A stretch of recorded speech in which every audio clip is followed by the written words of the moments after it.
नमस्कार संस्कृताय साथियों, स्वागत है आप सभी का हमारे YouTube चैनल उदयाचलम संस्थान में। साथियों, हम लोग KVS TGT संस्कृत के अंतर्गत जो रुचिरा है कक्षा 6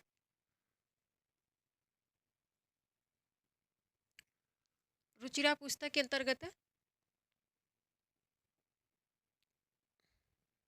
ये रुचिरा का छठा पाठ है। षष्ठा पाठ है समुद्र तट। पाठ का जो हेडिंग है, पाठ की हेडिंग है वह है समुद्र तट है। तो इसे पढ़ लेते हैं। इसमें स्टोरी आ रही है। स्टोरी किस आधार पे आ रही है? जो इसके पहले हम लोगों ने जिन पाठों का अध्ययन किया है उनमें जो विभक्तियों, वचनों, पुरुषों का अध्ययन करवाया गया है अभ्यास के माध्यम से, उन्हीं सब का यहाँ पे कलेक्शन आ रहा है इस स्टोरी में। क्योंकि पुल्लिंग का शब्द रूप पुल्लिंग में हम लोगों ने सातों विभक्तियों में पुल्लिंग शब्द का अध्ययन कर लिया है, अभ्यास कराया गया है। स्त्रीलिंग में भी प्रथमा कर लिया है। प्रथमा विभक्ति का तीनों ही वचनों में नपुंसक लिंग का भी कर लिया है। तो उसी आधार पर यह स्टोरी आ रही है। अर्थात जितना व्याकरण पढ़ाया गया है अभी तक अभ्यास में आया है, उन सब का निचोड़ इस स्टोरी में आ रहा है। तो स्टोरी जब भी आएंगी ऐसे तो इसी क्रम में आएंगी। पहले व्याकरण का प्रकरण के आधार पर अध्ययन कराया जाएगा, विभक्ति, धातु रूप इत्यादि। उसके पश्चात उन्हीं व्याकरण के आधार पर स्टोरी दी जाती है। ये सरल से कठिन की ओर बढ़ने का तरीका है। पढ़ लेते हैं इसको।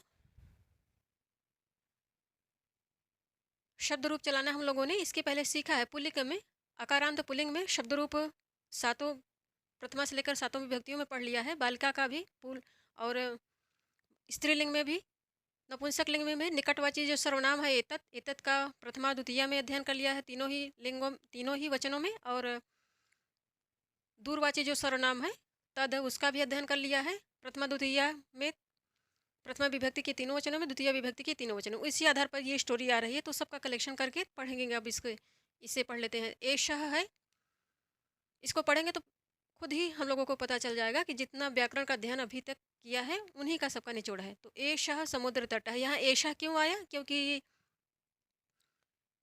यह जो संज्ञा है इसके साथ आ रही वह पुल्लिंग में है। ये तटः शब्द वैसे तीनों ही लिंगों में बनता है, किंतु यहाँ भाव के अनुसार पुल्लिंग में है। तो यह पुल्लिंग में है, प्रथमा एक वचन में है, इसीलिए इसके साथ जो निकटवाची सर्वनाम आया इसको द्योतित करने के लिए वह भी पुल्लिंग में आया और प्रथमा एक वचन में आया। तो एषः समुद्र तटः, इसका अर्थ है कि यह समुद्र का किनारा है। हिंदी अर्थ नहीं लिखेंगे, ऐसे ही धीरे धीरे आप लोगों को बताते जा रहे हैं। आप नोट करते जाइए। हिंदी भावार्थ यदि आप नोट करना चाह रहे हैं तो नोट करते जाइए। हम पढ़ते जा रहे हैं, आप लोग नोट करते जाइए कॉपी में। जब भी पढ़िए, वीडियोज को खोल के जब भी पढ़ा करिए तो रुचिरा किताब आपके पास है उसको सामने रखा करिए।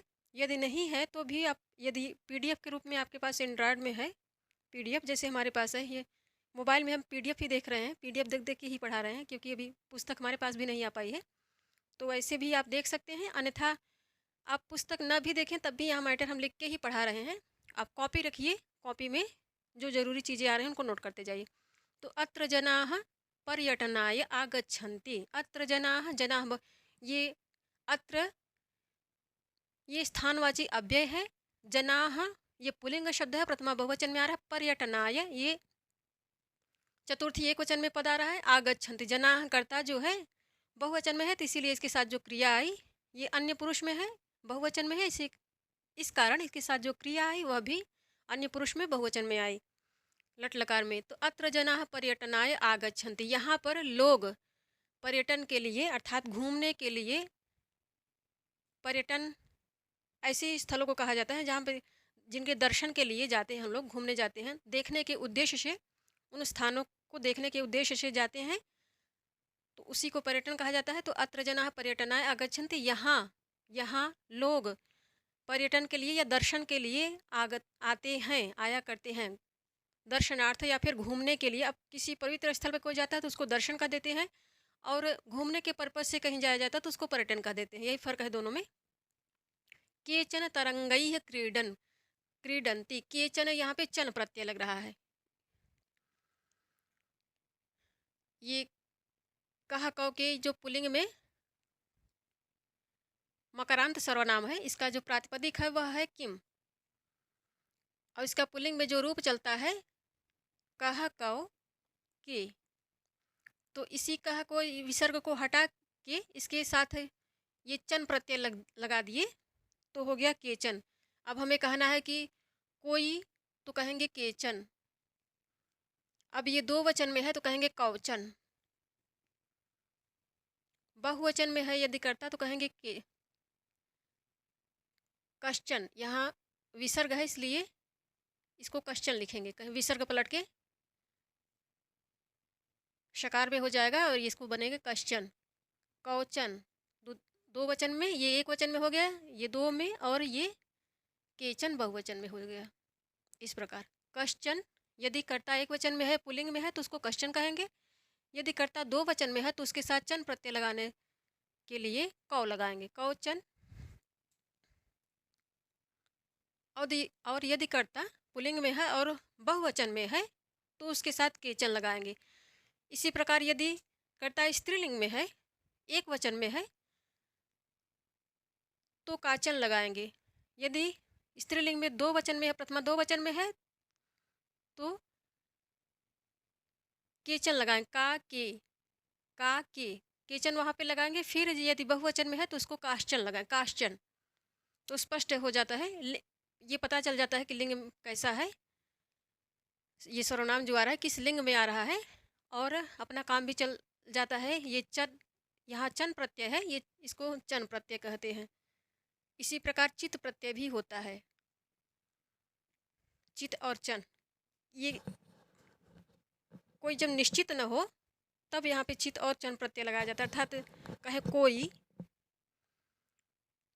वहाँ पे निश्चय नहीं होता है, तब ये दोनों प्रत्यय लगा के काम चलाए जाते हैं, चन और चित। यहाँ फर्क ये भी है कि जो चन प्रत्यय लगता है तो अंतिम में हलंत नहीं आता है, जबकि चित प्रत्यय लगेगा तो हलंत आता है। ये भी ध्यान देने की बात है। तो केचन तरंगई है, यहाँ पे कर्ता पुल्लिंग में है और प्रथमा बहुवचन में है, इसलिए केचन, जब ये चन प्रत्यय लगेगा तो इसका ये रूप बनेगा केचन। केचन तरंगई ही क्रीडंती, तरंगई है ये तृतीय बहुवचन में है। केचन तरंगई क्रीडंती कर्ता बहुवचन में है, अन्य पुरुष का है बहुवचन में, इसलिए क्रिया भी उसी के साथ वैसे ही आ रही है। तो कुछ लोग तरंगों से खेलते हैं, इसका अर्थ है कुछ लोग तरंगों से खेलते हैं। केचन च नौका भी ही जल विहारम कुर्वंती, और यहाँ पे केचन कोई नौका के द्वारा, नौका भी जो है स्त्रीलिंग में है, ये शब्द नौका स्त्रीलिंग है, तो जब इसका तृतीय बहुवचन का रूप बनेगा तो इस प्रकार आएगा, नौका भी ही।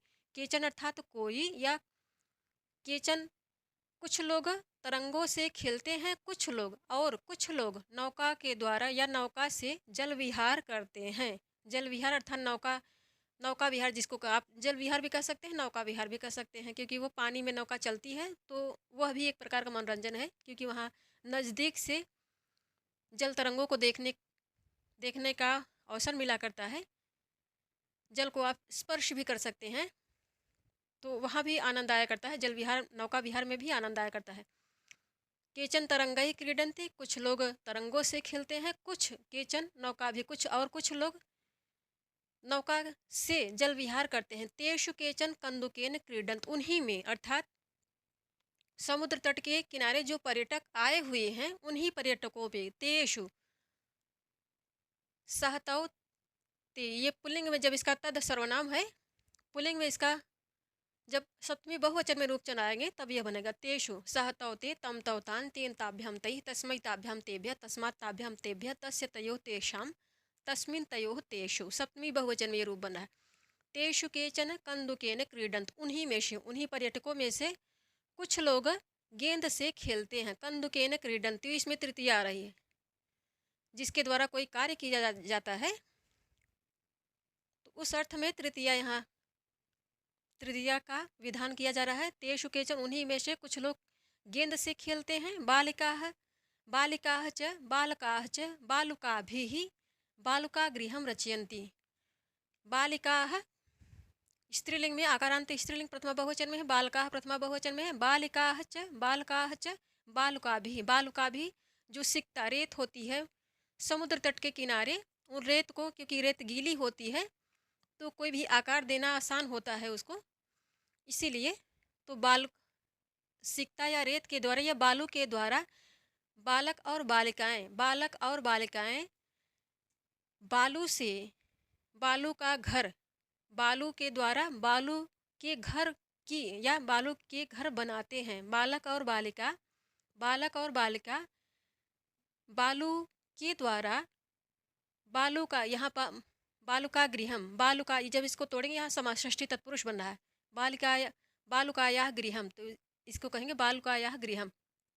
बालू का घर रचयन्ति बनाते हैं। मध्ये मध्ये तरंगाः बालुका गृहम प्रवाहयन्ति, बच्चे तट के किनारे बालू का जो घर बना रहे हैं, बीच बीच में जो समुद्र की लहरें आ जाती हैं उफान मार के, और उस बालू के घर जो बच्चे बनाए रहते हैं उनको बहा ले जाती हैं।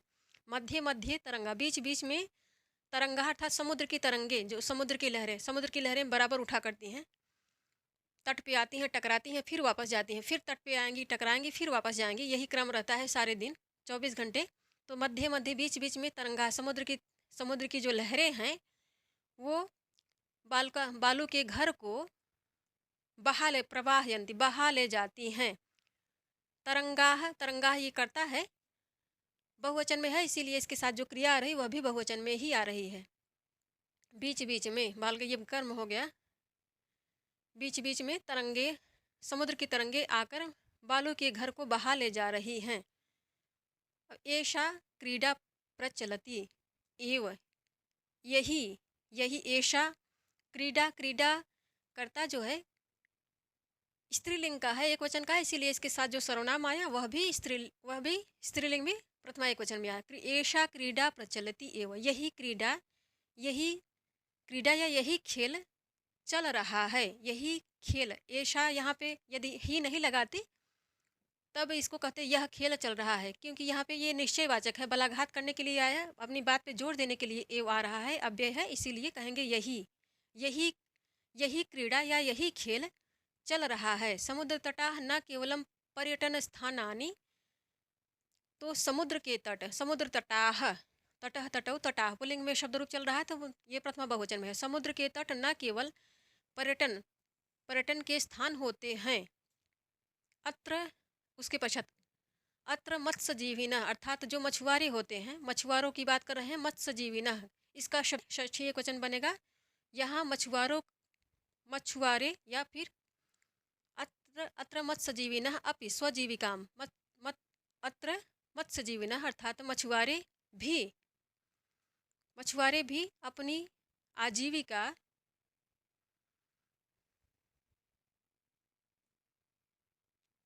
यहाँ मछुआरे भी अपि का अर्थ है भी, ये अव्यय है। यहाँ मछुआरे भी अपनी स्वजीविका, अपनी आजीविका को, स्वजीविका में ये द्वितीय एक वचन, आकारांत स्त्रीलिंग शब्द है, टा प्रत्यांत है, द्वितीय एक वचन बना है, तो अपनी आजीविका को चलाते हैं। मत्स्यजीविनः ये नकारांत शब्द है, प्रथमा बहुवचन में बन रहा है, नकारांत है, प्रथमा बहुवचन में बन रहा है, इसलिए इसका ये रूप बनेगा। तो यहाँ मछुआरे भी अपनी आजीविका को चलाते हैं। कहाँ पे? समुद्र तट पे ही, क्योंकि जब लहरें आती हैं तो उससे मछलियाँ भी काफ़ी तट पर आ जाती हैं, जाल फैला रहते हैं, तो उससे उनको उन जाल में पकड़ लेते हैं और इस प्रकार उनको बाजार में ले जाकर बेचते हैं, यही उनकी आजीविका का आधार होता है। इसके पश्चात अस्माकं देशे बहवः समुद्र तटाः सन्ति, हमारे देश में, क्योंकि हमारा देश जो है वो तीन तरफ से समुद्रों से घिरा है। एक नीचे जो एकदम नीचे वाला भाग है वह हिंद महासागर से घिरा है। इधर बंगाल की खाड़ी है, अर्थात पूर्व की तरफ में बंगाल की खाड़ी, बे ऑफ बंगाल है, उसके पश्चात हिंद महासागर है, और पश्चिम में अर्थात गुजरात के तट पर, तो पूर्व में हो गया बंगाल की खाड़ी, और एकदम सुदूर दक्षिण में हो गया हिंद महासागर, उसके पश्चात पश्चिम में हो गया अरब सागर। इस तीन सागरों से घिरा हुआ है हमारा देश, इसीलिए इसको प्रायद्वीप भी कहा जाता है। इसका उल्लेख यहाँ इस स्टोरी में हुआ है। अस्माकं देशे बहवः समुद्र तटाः सन्ति, हमारे देश में अस्माकम देशे, हमारे देश में, देशे सप्तमी एकवचन में आ रहा है।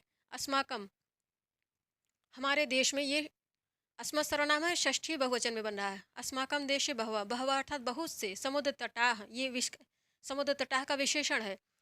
बहवह समुद्र तटाह, समुद्र तटाह ये करता है इस वाक्य का बहुवचन में, इसलिए क्रिया भी इसके साथ इसके अनुसार ही है।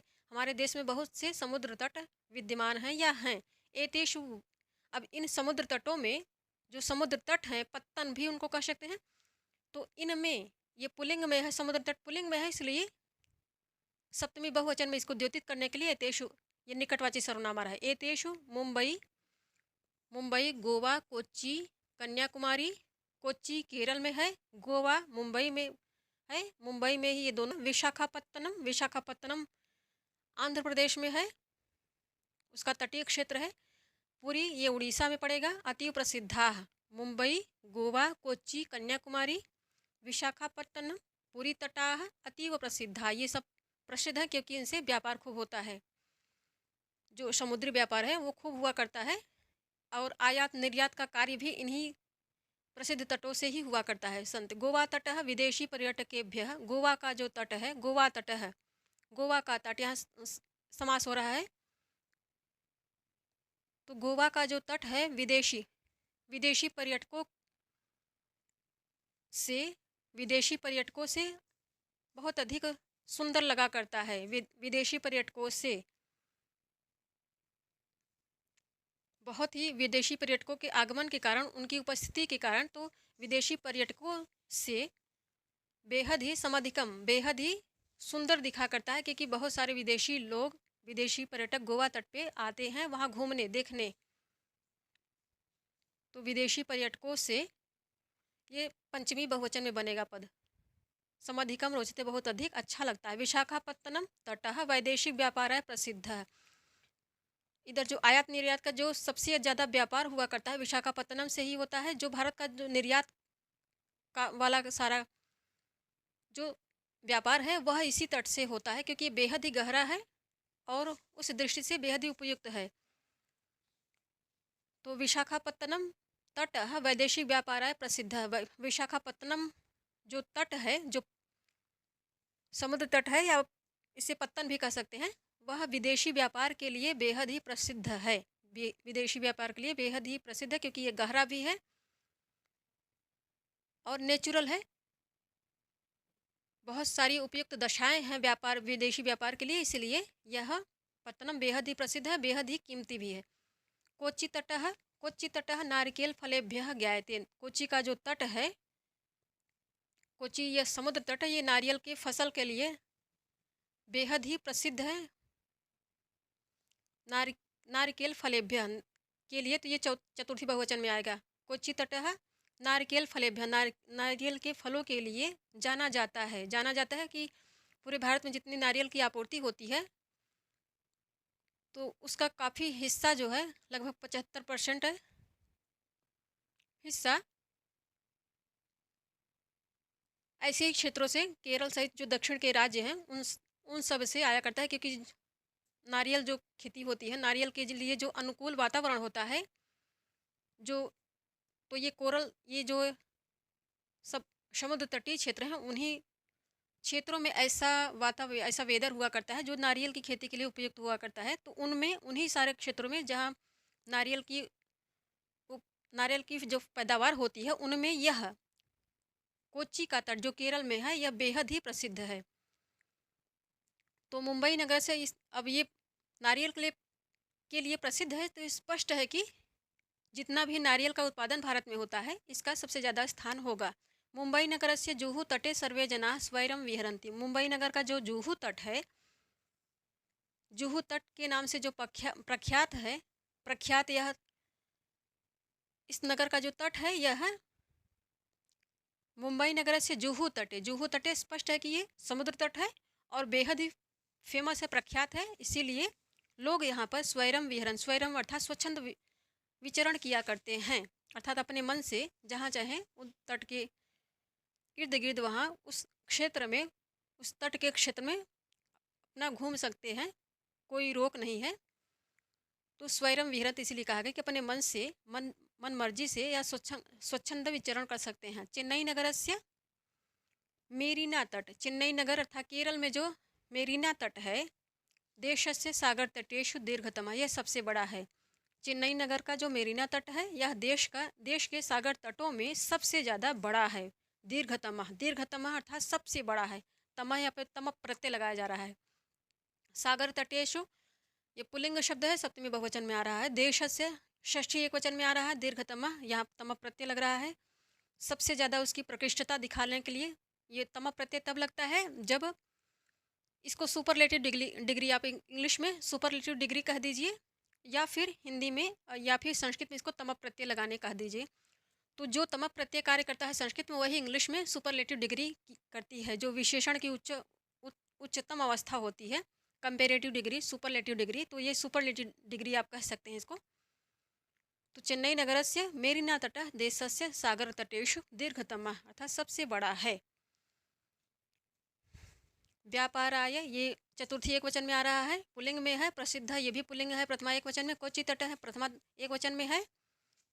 नारिकेल फलेभ्यः के लिए तो ये चतुर्थी बहुवचन में है, पुल्लिंग में है। ये पुल्लिंग में है। नगरस्य, नगरस्य तो ये नपुंसक लिंग में, नगरम नपुंसक लिंग में बनेगा। और जितने भी नपुंसक लिंग में शब्द होते हैं तृतीया के पश्चात सबके शब्द रूप पुल्लिंगवत चला करते हैं, तो ये इसीलिए इसका ये रूप बन रहा है। षष्ठी एक वचन में आ रहा है। जुहू तटे सर्वे, सर्वः सर्वौ सर्वे, ये सर्व शब्द है। पुल्लिंग में इसका पुल्लिंग प्रथमा बहुवचन में इसका यही रूप बनता है। जुहू तटे ये सप्तमी एक वचन में आ रहा है। जनाः, जनाः ये प्रथमा बहुवचन है। बाकी प्रसिद्धाः सन्ति प्रथमा बहुवचन में है। बाकी कुछ इसमें टिपिकल नहीं है व्याकरण की दृष्टि से। तो अब इसमें एक पैरा और है, उसको भी पढ़ लेते हैं। अब तीसरा पैरा जो आ रहा है वो भारतस्य तीसरेषु, तीसरेषु स्त्रीलिंग में है। ये तीन का जब स्त्रीलिंग में शब्द रूप चलाएंगे तो सप्तमी बहुवचन में यही रूप बनेगा। भारतस्य ये पुल्लिंग है, षष्ठी वचन में है। भारतस्य तीसरेषु दिशासु, ये भी सप्तमी बहुवचन में है। यह भी दिशा है, आकारांत स्त्रीलिंग है, इसलिए इसी कारण ये जो तीसरेषु आया ये सप्तमी बहुवचन में आया, ये भी सप्तमी बहुवचन में है। समुद्र तटा है, तो भारत के तीनों ही दिशाओं में समुद्र तट हैं।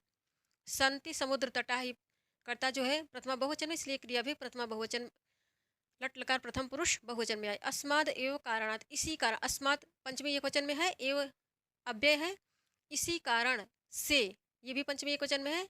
भारत देश प्रायद्वीप, भारत देश, ये दोनों ही प्रथमांत हैं, पुल्लिंग में हैं, प्रथमा एक वचन में है। भारत देश को प्रायद्वीप इस नाम से पुकारा जाता है या कहा जाता है। भारत प्रायद्वीप कहा जाता है। पूर्व दिशायाम बंगो सागरः, पूर्व दिशा में, कहाँ पे? भारत के पूर्व दिशा में। दिशायाम आकारांत स्त्रीलिंग है, इसलिए सप्तमी एकवचन में आया। पूर्व दिशा में बंगो सागर या बंग सागर है। दक्षिण दिशा, और दक्षिण दिशा में ये भी आकारांत स्त्रीलिंग है, सप्तमी एकवचन बन रहा है। दक्षिण दिशा में हिंद महासागर, दक्षिण दिशा में हिंद महासागर है, पुल्लिंग है, प्रथमा एकवचन में आ रहा है। और पश्चिम दिशा में गुजरात की तरफ अर्थात पश्चिम दिशायाम अरब सागर है, पश्चिम दिशा में अब अरब सागर है। अरब सागर है, सागर सब जगह पुल्लिंग है, इसलिए प्रथमा एकवचन में आ रहा है। दिशायाम इस आकारांत स्त्रीलिंग सप्तमी एकवचन में आ रहा है। एतेषां त्रयाणाम अपि, एतेषां त्रयाणाम अपि सागराणाम संगमः, इन ये एतेषां त्रयाणाम षष्ठी बहुवचन में ये रूप बन रहा है। निकटवाची जो सर्वनाम है ये भी षष्ठी बहुवचन में बन रहा है, ये भी षष्ठी बहुवचन में बन रहा है। तो इन तीनों सागरों का भी, इन तीनों सागरों का भी संगमः, संगमः प्रथमा एक वचन में है। संगम कन्याकुमारी के तट पर, सप्तमी एक वचन में है। ये तटः सप्तमी पुल्लिंग में है, सप्तमी एक वचन में है। भवति होता है, संगमः जो इस वाक्य में करता है एक वचन में है, इसलिए क्रिया भी इसके साथ प्रथम पुरुष एक वचन में आई। तो इन तीनों सागरों का भी संगम कन्याकुमारी के तट पर होता है। अत्र पूर्णिमायां चंद्रोदयः सूर्यास्तं च युगपदेव द्रष्टुम शक्यते। यहाँ पे, कहाँ? जहाँ तीनों सागरों का एक साथ संगम होता है, मिलन होता है, अर्थात कन्याकुमारी के नीचे, कन्याकुमारी के पास, इसीलिए लोग सनसेट पॉइंट इसको कहा जाता है। यहाँ देश के कोने कोने से लोग पर्यटन करने इस दृश्य को देखने आते हैं। यहाँ पूर्णिमायाम, पूर्णिमा आकारांत स्त्रीलिंग है, सप्तमी एकवचन बना है। यहाँ अत्र, कहाँ पे, कन्याकुमारी, अत्र पूर्णिमायाम चंद्रोदय, पूर्णिमा के दिन चंद्रमा का चंद्रोदय, अर्थात चंद्रमा जब उदित होता है, पूर्णिमा का जो चांद थाली जैसा बड़ा सा निकलता है, तो वह वहाँ बहुत बेहद ही दर्शनीय होता है। कहाँ पे, कन्याकुमारी में। और सूर्यास्तम, जो डूबता हुआ जो सूर्य होता है, वो बेहद ही आकर्षक दिखा करता है। तो इस प्रकार पूर्णिमायाम चंद्रोदय, पूर्णिमा में चंद्रमा चंद्रोदय अर्थात चंद्रमा का उदय और सूर्यास्त युगपदेव एक साथ देखे जा सकते हैं।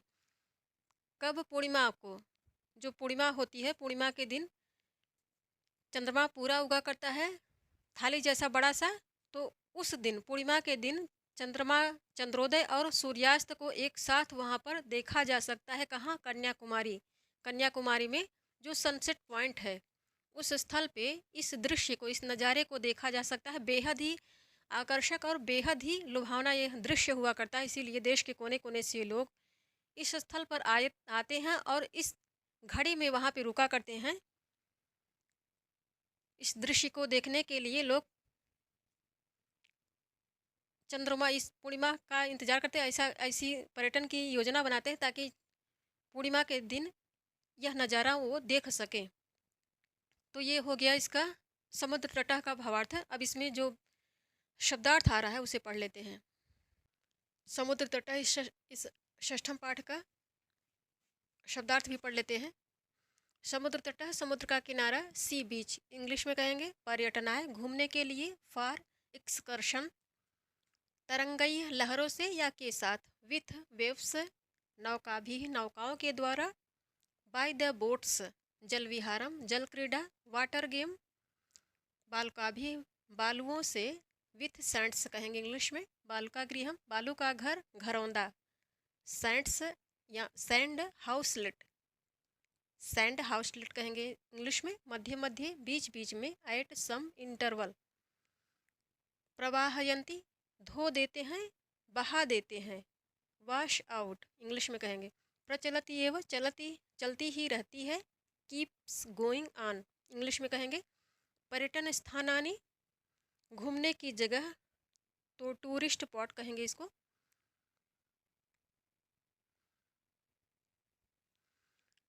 अब शेष शब्दार्थ है, मत्स्यजीविना, मछुआरे, फिशरमैन इंग्लिश में कहेंगे, स्वजीविकाम, अपनी जीविका को, means of one's livelihood English में कहेंगे, चालयंती, चलाते हैं, काजिंग टू मूव इंग्लिश में कहेंगे, अतीव तो बहुत अधिक, अत्यधिक या फिर बहुत अधिक, एक्सेसिव इंग्लिश में कहेंगे, स्वैरम, बेरोक टोक, यथेच्छा, तो एज वन प्लीजेज, विहरंती, घूमते हैं, टहलते हैं, तो रम कहेंगे इसको इंग्लिश में, दीर्घतमः, सबसे लंबा, तो इंग्लिश में कहेंगे लार्जेस्ट, प्रायद्वीप, तीन तरफ जल से घिरा हुआ भूभाग, तो इसको इंग्लिश में पेनिनसुला कहते हैं, संगमः, मिलन, तो कॉन्फ्लुएंस इसको इंग्लिश में कहते हैं, युगपदेव, युगपद प्लस एव, युगपदेव, एक ही साथ, एट द सेम टाइम, द्रष्टुम शक्यते, देखा जा सकता है, मे बी सीन, देखा जा सकता है। ये हो गया शब्दार्थ।